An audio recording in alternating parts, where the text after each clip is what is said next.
Maltese Falcon is the first great detective picture. The film works so well because it's more than just a detective story.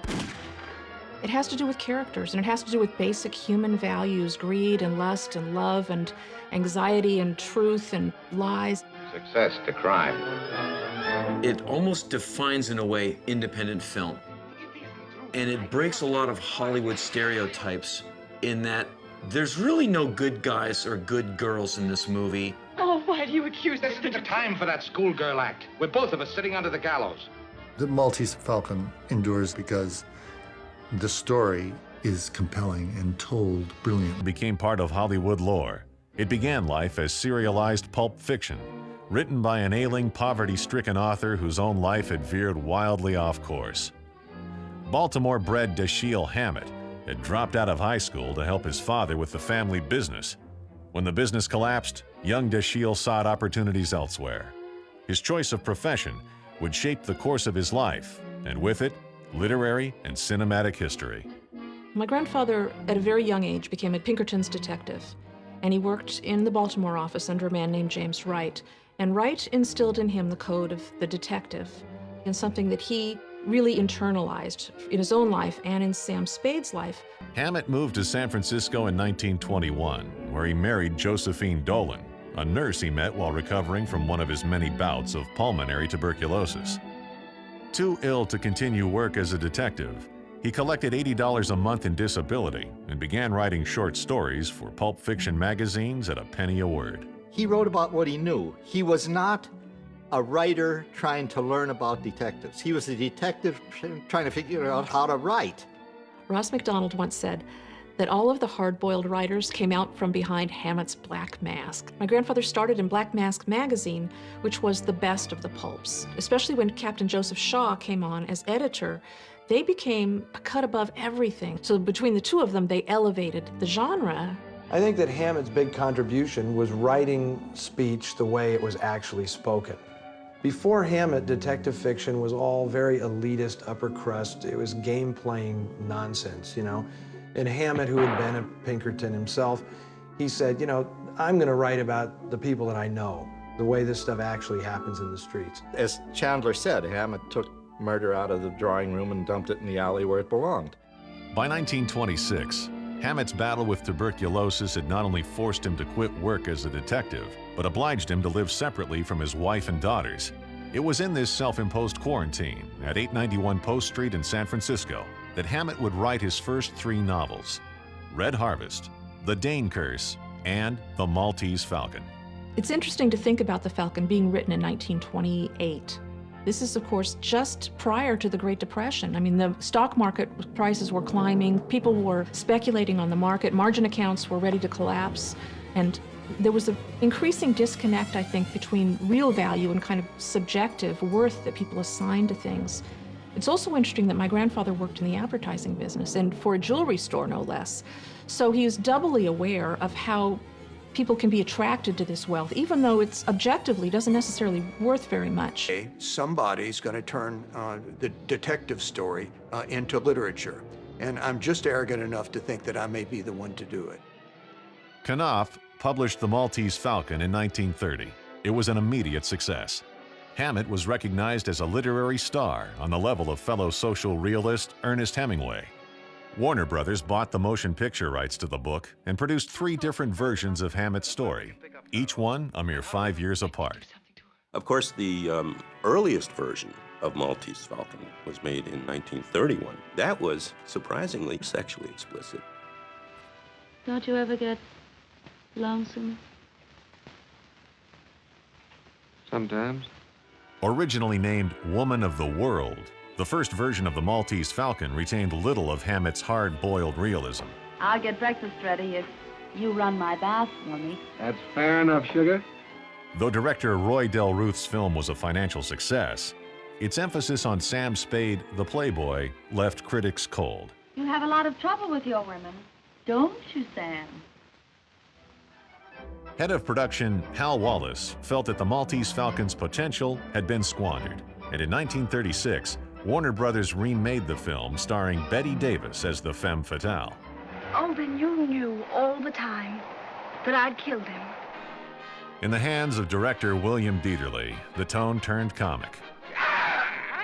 The Falcon became a ram's horn. And Hammett's hard-boiled hero, Sam Spade, became grinning gumshoe Ted Shane. Well, this is the best place in the world for a third degree. Isn't it, Roy? We all say so. The studio paid an office boy $25 when he created a clever name for the new film. It was called Satan Met a Lady. It was a sort of a spin-off of Maltese Falcon, starring a now forgotten actor by the name of Warren William. And it was played according to traditional good guy, bad guy lines. I plugged Farah and the Spaniard. And you're next. Hello, boys. Looking for me? The picture was a flop. By all accounts, this should have spelled a final fade to black for the Maltese Falcon as a motion picture. Warner Brothers had adapted the book twice, only to see it fail both times. It would take a visionary producer, an unproven star, a largely unknown cast, and a first-time director to turn failure into success and make film history. Ironically, inspiration arrived in the efforts of another first-time director, working at rival studio RKO across town. Like Orson Welles, John Huston was a writer of some repute, who yearned to make his own debut as a director. The story goes, which may or may not be true as all Hollywood stories, unless you were there. John Huston had worked rather happily for Howard Hawks. Hawks was impressed with Huston, and they were discussing the fact that Huston wanted to be a director. And Hawks supposedly told him to make the Maltese Falcon. He'd just shoot the book, he said. I heard that John Huston told his secretary to take the book and type it up in screenplay form, and she did, and he was on vacation, and she put it on his desk, and Jack Warner came in the empty office and saw the script laying on the desk, took it back and read it, and gave it a go-ahead for production, and John Huston hadn't even seen it yet. Now, Huston was given a chance because it was inexpensive. The people in it were, for the most part, contract players. It was all mostly interiors. So it was given a very short shooting schedule, and it was also given a very small budget. Casting commenced in the spring of 1941. Huston and the Warner Brothers executives compiled a list that included 16 choices for the role of Sam Spade. Huston always wanted Bogart. They had become close friends for some time, had worked on High Sierra. But the studio wanted George Raft. George Raft was still the bigger star, and it was only because George Raft refused the part that at the end Bogart got it, and of course I think changed his career and changed the way we look at detective movies. You know, Raymond Chandler said later about Bogart that all Bogart has to do to... This was early on in Bogart's career. He wasn't as big a star when Maltese Falcon was made as Cagney. Or Eddie Robinson. Is this the end of Rico? Or George Raft. Write a piece about me when you get out, will you? The name is Stacy. Life sentence. I like to read my name in the papers. They were all bigger stars than Bogart. Hard to believe now when Bogart dwarfs them all, sort of. But the Maltese Falcon was the first time that Bogart had that kind of leading role. I guess I'm a sucker, but I just can't get it out of my nut. George Raft, I think, single-handedly made Bogart's career. The key roles that made Bogart a star, Dead End, High Sierra, The Maltese Falcon, and even Casablanca were all offered to Raft first. This won't do any good. You'll never understand me, but I'll try once and then give it up. Casting the role of jovial villain Caspar Gutman led John Huston to the Biltmore Theater, where he discovered Sidney Greenstreet, a 61-year-old stage actor who had never before worked in front of a camera. He was so terrified. He was shaking on the set, and he asked Mary Astor to hold his hand. He said, "Please, please hold my hand. I'm so afraid I'm going to make a total ass out of myself."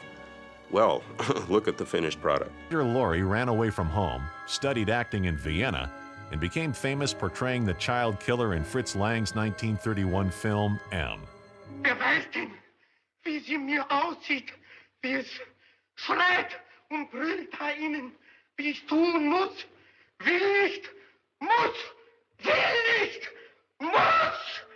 When the Nazis came to power, Laurie fled Europe and brought to America his odd demeanor, his wicked sense of humor, and his improvisational acting style. You're not very polite today.